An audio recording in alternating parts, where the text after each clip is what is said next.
Halo Sobat pencinta Donghua, kali ini kita akan melanjutkan cerita Battle Through the Heavens Benua Kaisar. Cerita dan video ini diambil dari channel Nobarta. Tanpa banyak basa-basi, mari kita simak alur ceritanya. Melanjutkan dari cerita sebelumnya, pada saat Xiaoyan melangkah keluar dari celah, dia terkejut bahwa saat ini tampaknya memasuki dunia aneh. Selanjutnya dia memperhatikan Xiaolong membuka awan. Terlihat sebuah kota yang menggantung di langit muncul. Bahkan dengan kekuatan jiwa Kaisar Xiaoyan, dia gagal mengidentifikasi kota besar. "Ayo pergi," ucap Xiaolong. Xiaoyan mengikuti Xiaolong dan terbang ke depan. Semua bangunan di sepanjang jalan sangat indah. Bahkan strukturnya terbuat dari bahan spar yang belum pernah dilihat Xiaoyan sebelumnya. Xiaolong memperkenalkan bangunan-bangunan yang berbeda ini kepada Xiaoyan dan yang lainnya. Banyak orang memandang Xiaoyan yang berada di belakang Xiaolong. Mata mereka menatap Xiaoyan dengan aneh. Xiaoyan tidak punya pilihan selain menggelengkan kepalanya dengan senyum pahit. Setelah melewati beberapa jalan, Xiaoyan mencapai aula paling tengah dari gedung.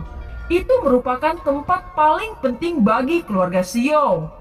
Begitu dia memasuki aula, beberapa nafas kuat mengalir ke arahnya. Xiaoyan tidak bisa membantu tetapi terkejut. Ada beberapa lelaki tua yang duduk di tengah aula. Xiaoyan memandang sejenak lalu memberi hormat. Dia berkata, "Junior Xiaoyan bertemu dengan leluhur," ucap Xiaoyan. "Tidak perlu sopan, duduk saja," ucap orang tua itu yang bernama Xiaoli, seorang veteran dari keluarga Xiao. Alasan mengapa keluarga Xiao dianggap sebagai salah satu yang terbaik di Dizo adalah karena leluhur keluarga Xiao. Tanpa leluhur ini keluarga Xiao tidak akan berkembang pesat. Betapa mengerikannya kekuatannya. Tetapi leluhur ini belum terlihat selama 500 tahun. Dan tidak ada yang tahu kemana ia pergi untuk berlatih. Hari ini di antara keluarga Xiao, Xiaoli adalah yang terbesar. Dia adalah penatua kedua.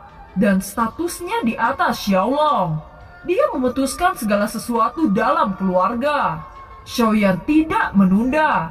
Dia pergi ke tempat terdekat dengannya dan duduk. "Xiaoyan, atas nama keluarga Xiao, aku menyambutmu ke benua kaisar sebagai pemilik keluarga Xiao," ucap orang tua itu yang bernama Xiaoli. "Terima kasih atas kebaikan leluhur," ucap Xiaoyan. "Kamu harus tahu bahwa kamu memiliki roh api kekacauan di dalam dirimu," ucap Xiaoli. Xiaoyan mengangguk. Dalam perjalanan ke keluarga Xiao, Xiaolong memberitahunya beberapa informasi tentang roh api kekacauan atau yang disebut Chaos Holy Evil. Setelah mendengar ini, beberapa tetua di aula saling memandang dengan terkejut. Segera mereka memperhatikan Xiaoyan dan berseru, "Roh api kekacauan?" ucap beberapa dari mereka dengan ekspresi berbeda. Xiaoli tiba-tiba berdiri dan berkata kepada para tetua, "Ayo pergi dulu. Xiaoyan dan aku ada sesuatu yang harus dilakukan," ucap Xiaoli. Semua orang mengerti bahwa itu pasti berhubungan dengan roh api kekacauan Xiaoyan. Semua berdiri dan menanggapi dengan penuh hormat, termaksud Xiaolong. Hanya Xiaoyan dan Xiaoli yang tinggal di aula. Xiaoli berjalan ke Xiaoyan berkata dengan lembut, "Xiaoyan, apakah kamu tahu situasi kekacauan di tubuhmu?" ucap Xiaoli. "Roh api kekacauan masih belum dipahami dengan baik oleh junior ini," ucap dari Xiaoyan. Xiaoli mengangguk dan berkata, "Roh api kekacauan ini memiliki banyak rahasia. Sekarang kamu adalah tuannya. Kamu juga harus tahu sesuatu tentang roh api kekacauan ini," ucap Xiaoli melambai di antara jari-jarinya dan sinar cahaya memukul alis Xiaoyan. Segera setelah itu Xiaoyan dapat melihat gambaran tentang penatua dari kelompok keluarga Xiao mengkhianati ribuan tahun yang lalu. Pada saat itu penatua dari anggota Xiao adalah pemilik asli dari roh api kekacauan. Pria ini memiliki ambisi besar dan berusaha untuk mencaplok seluruh keluarga Xiao. Namun kekuatan para penatua sangat kuat, sehingga kedua belah pihak memulai pertempuran besar-besaran. roh api kekacauan melarikan diri ke benua Dauki karena lorong luar angkasa yang dibuka oleh beberapa tetua. Semenjak itulah Dewa Yan dari leluhur Xiao telah membagi roh api kekacauan menjadi 23 bagian dan menyebabkan kekuatan dari roh api kekacauan secara bertahap melemah. Hal yang mengejutkan lagi bahwa yang disebut mantra api di benua Dauki juga merupakan objek yang diciptakan oleh Dewa Yan. Setelah benua kaisar menyerap sumber kaisar kekacauan atau yang disebut origin key di benua Dauki, kekuatan Dewa Yan tersebut secara bertahap akan terus meningkat. Pada saat itu keluarga Xiao pernah memiliki total 3 roh api kekacauan. Api surgawi ini sangat merusak oleh serangan balasan. Tetapi keluarga Xiao adalah keluarga kuno, dan mereka memiliki beberapa kemampuan yang diturunkan oleh leluhur mereka. Jadi mereka tidak mudah terkena serangan balik. Informasi tentang roh api kekacauan dan Dewa Yan terus mengalir ke pikiran Xiaoyan. Setelah membaca semua ini, Xiaoyan sangat terkesan sehingga tampaknya musuh terbesar orang-orang Xiao sebelumnya adalah roh api kekacauan di dalam diri mereka. Xiaoyan perlahan membuka matanya. Dia tidak pernah menyangka bahwa api surgawi yang berhasil dia kumpulkan di benua Dauki sebenarnya adalah api langit di benua ini. Jika semua api yang berbeda di tubuhnya bergabung, maka itu akan menjadi sesuatu yang sangat menakutkan. Xiaoli tersenyum dan berkata, "Sekarang kamu tahu alasannya. Adapun roh api kekacauan di tubuhmu, kamu harus mengenalinya sendiri. Aku hanya bisa membimbingmu. Sekarang pertama-tama aku akan membawamu ke suatu tempat untuk melihat sesuatu," ucap Xiaoli. Keduanya berjalan keluar dari aula dan terbang dengan kecepatan lambat. Sesaat kemudian Xiaoli menoleh dan berkata, "Xiaoyan, apa kamu melihatnya?" ucap Xiaoli. Xiaoyan melihat ke arah yang ditunjuk oleh Xiaoli. Dia segera terkejut menemukan sebuah menara emas melayang di langit. Xiaoyan melebarkan matanya dan berkata, bukankah ini menara pembakaran langit? Bagaimana bisa ke sini?" ucap Xiaoyan. Xiaoli tersenyum dan berkata dengan tenang, "Sepertinya kamu yang membawa menara ini," ucap Xiaoli. Tubuh Xiaoyan langsung bergetar setelah mendengar apa yang dikatakan leluhurnya. "Apakah ini menara spiritual?" ucap Xiaoyan. Jantung Xiaoyan bergetar, dia memikirkan kembali. Mengapa benda itu mengikutiku? Mungkinkah itu kejatuhan hati? Tetapi jika itu kejatuhan hati, aku tidak merasakan nafas dari kejatuhan hati. Gumam Xiaoyan. Entah bagaimana, bahkan dia sendiri tidak tahu apa yang terjadi. Xiaoyan memperhatikan menara dengan seksama. Dari penampilannya itu memang menara membakar langit. Xiaoyan melangkah maju lagi dan meletakkan tangannya dengan lembut di menara. Ketika tangan Xiaoyan menyentuh menara, tiba-tiba menara besar di depan matanya bergetar. Itu menyusut dengan kecepatan yang sangat cepat. Objek besar itu langsung menyusut menjadi seukuran telapak tangan perlahan-lahan melayang di depan Xiaoyan. Xiaoli yang berdiri di belakang Xiaoyan sedikit terkejut, tetapi terus memperhatikan Xiaoyan. Tiba-tiba kekuatan yang kuat terpancar dari menara kecil itu membuat hati Xiaoyan bergetar. Xiaoyan tidak bisa menahan diri untuk bertanya-tanya. Apakah menara ini adalah menara penyulingan di benua Dauki? Jika demikian, bagaimana itu bisa berada di dataran Daudi ini? Jika tidak, lalu apa benda ini? Bagaimana bisa persis sama dengan menara penyulingan langit di perguruan benua Dauki? Leluhur, bisakah memberitahuku menara apa ini? Tanya Xiaoyan. Xiaoli terdiam. Menara ini dan Xiaoyan datang ke benua pada saat yang sama. Saat itu orang-orang di klan sedikit terkejut dengan kedatangan Xiaoyan. Dan menara ini muncul pada waktu yang bersamaan. Jadi Xiaoli berasumsi bahwa menara itu mengikuti Xiaoyan. Xiaoyan menggelengkan kepalanya tanpa daya. Menara ini sepertinya adalah menara penyulingan langit. Xiaoli tersenyum dan berkata, "Jangan khawatir tentang hal itu. Menara ini tampaknya terhubung denganmu. Ambil kembali dan pelajari perlahan-lahan," ucap Xiaoli. Xiaoyan mengangguk, menyimpan menara dan kemudian tiba-tiba teringat sesuatu. Tunggu sebentar. Leluhur, ada satu hal yang ingin aku tanyakan kepada Anda, ucap Xiaoyan. Xiaoli mengangguk setelah mendengar ini. Aku tidak tahu bagaimana nenek moyang mengetahui kedatanganku. Dan serangan menyelinap kemarin selalu membingungkanku, ucap Xiaoyan. Apakah saya tidak bisa merasakan anak dan cucu saya? Ucap Xiaoli tersenyum. Junior tidak bermaksud seperti itu. Sebelumnya Junior diserang oleh beberapa orang dalam perjalanan dan menyerbu Junior. Dan itu cukup aneh, ucap Xiaoyan. Diserang? Mengapa Xiaolong tidak memberitahuku tentang ini?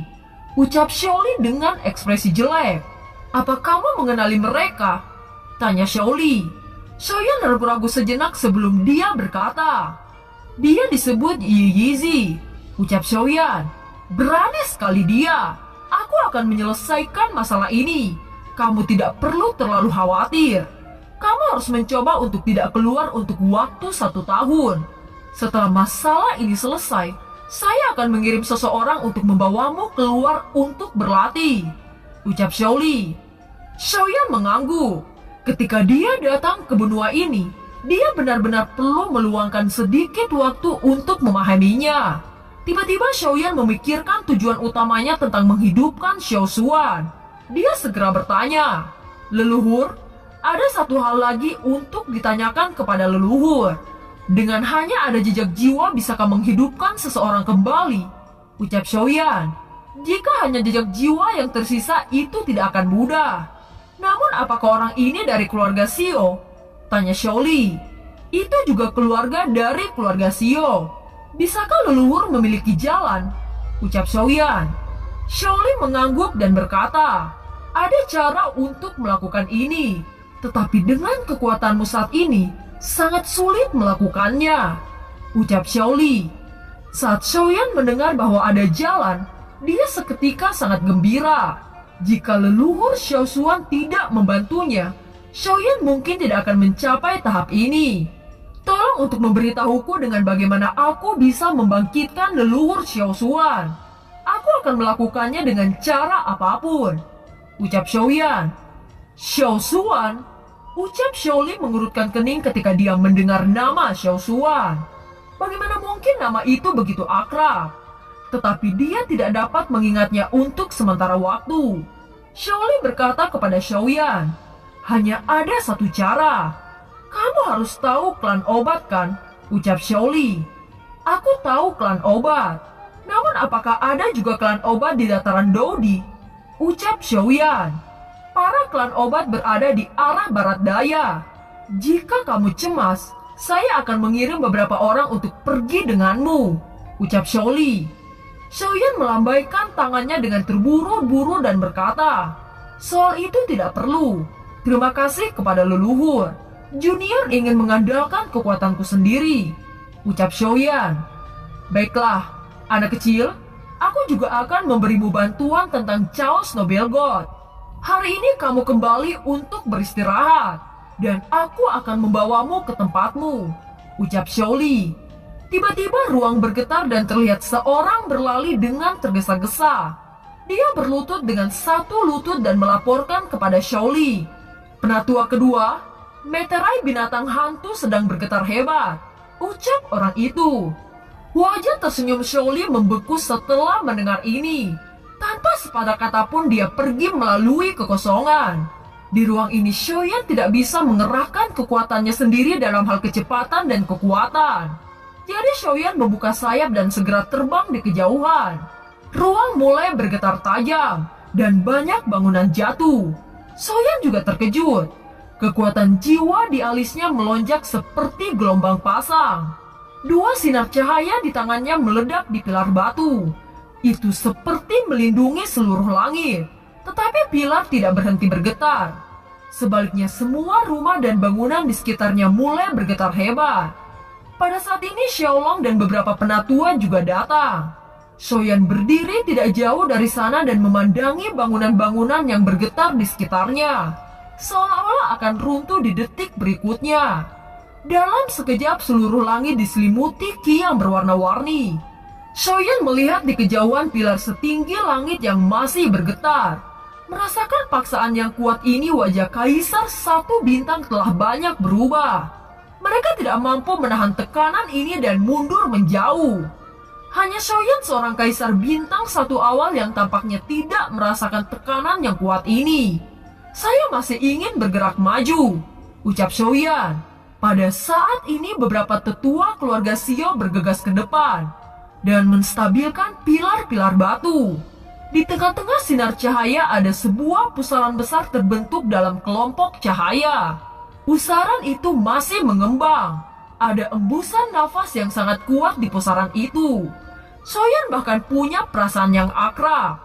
Itu juga perlahan memancarkan gelombang energi yang kuat dan mengejutkan. Di bawah fluktuasi seperti itu, nafas yang kuat ini secara bertahap menjadi lebih dekat. Apakah ada sesuatu yang keluar? Ucap semua orang. Tiba-tiba cahaya kemasan meledak dari langit dan tubuh Xiaoyan melonjak hebat. Jiwa kecil muncul dari tubuh Xiaoyan dan melayang di bahunya. Dia menyaksikan cahaya kemasan dan bergumam, "Itu naga guntur," ucap jiwa kecil. Mendengar kata-kata jiwa kecil, langkah Xiaoyan terhenti. Naga guntur?